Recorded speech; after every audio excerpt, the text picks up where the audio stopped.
It's devastating. Right. It's devastating. The season's over. Let's just call it what it is. The season's over. Keep in mind that before Steph Curry got hurt, they were down 29 points in the first quarter. Yeah. How does that happen? That's how horrific their defense has been. Mm-hmm. Now, I want to preface my comments by saying this. I hope Steph Curry has a full recovery.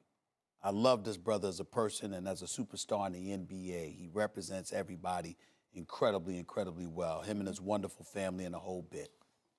And I don't want anybody to take this wrong because I'm wishing him a speedy recovery. I'm actually happy he's hurt. Doesn't bother me at all.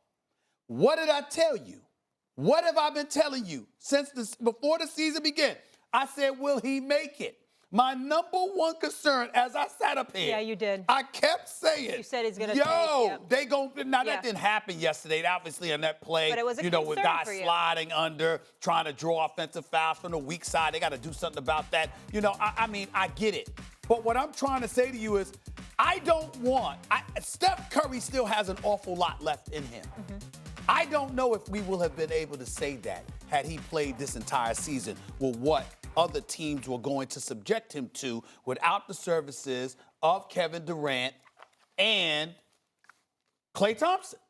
My number one concern was what he's going to physically be exposed to, because the brother is an elite player and the greatest marksman, the greatest sniper this game has ever seen. And without Klay Thompson, I don't like Steph Curry out there by himself. Not against these dudes. So my attitude was when he went down yesterday, I'm like, he'll be fine. All right, he broke his hand. He gonna feel left hand, not the right hand. The left hand. I hope they exaggerate it. Even if he's ready to come back in 2 months, I hope they say 6. I hope that I don't see Steph Curry again this year, because that means when he does come back, Klay Thompson will also be back. And oh, by the way, they will have taken D'Angelo Russell or whatever else they have in their stable and manipulate that into getting an even greater asset pair with Klay and Steph. That's what I want to see. I don't want to see Steph exposed out there with a bunch of novices, because they got like 9 new faces, 9 dudes under 23 years of age.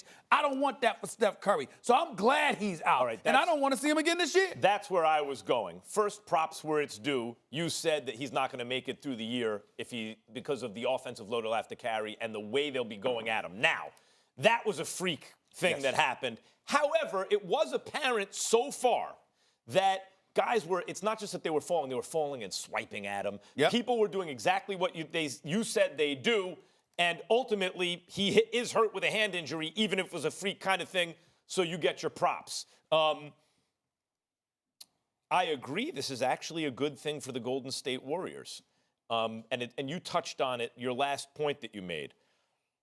D'Angelo Russell, you know why he had the value he did last year? Due to injury, he got to start, and he was a high-usage player. He's not an extremely efficient player, D'Angelo Russell, though not that inefficient.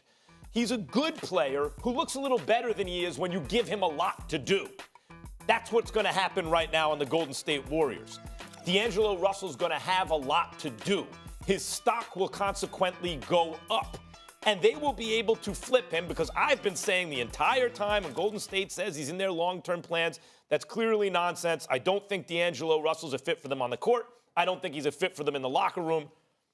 I think they're going to flip him. And even if you sit here and go, yeah, but Max, if you know, and people on TV know, that he's going to look overvalued, D'Angelo Russell, if you play him a lot, then other GMs know that too.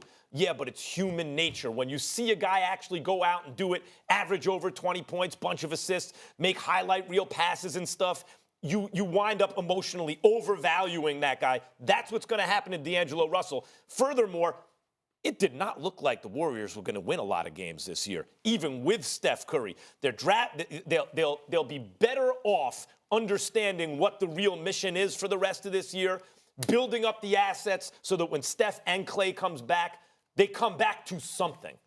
Well, let me tell you this.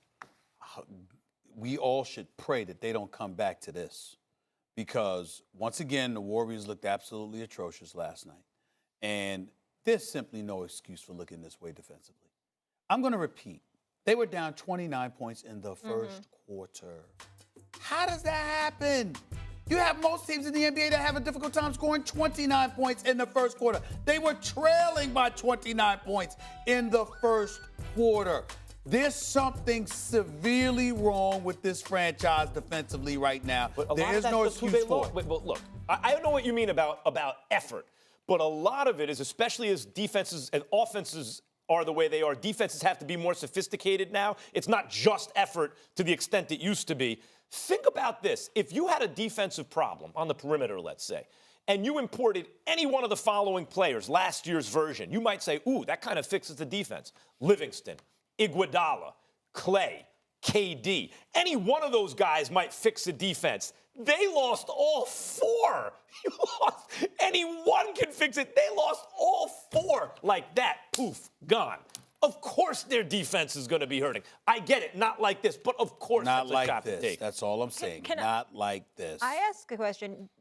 How much of a positive or an advantage will this be for them next year, though? That Clay, Steph, full year off, essentially, and they could add another piece. I think they need it. I think we have, listen, this is what I mean. We have to take into consideration these guys are 5-time Western Conference champions. Long seasons. 5 seasons. consecutive years. Over 100 games each of the last 5 years.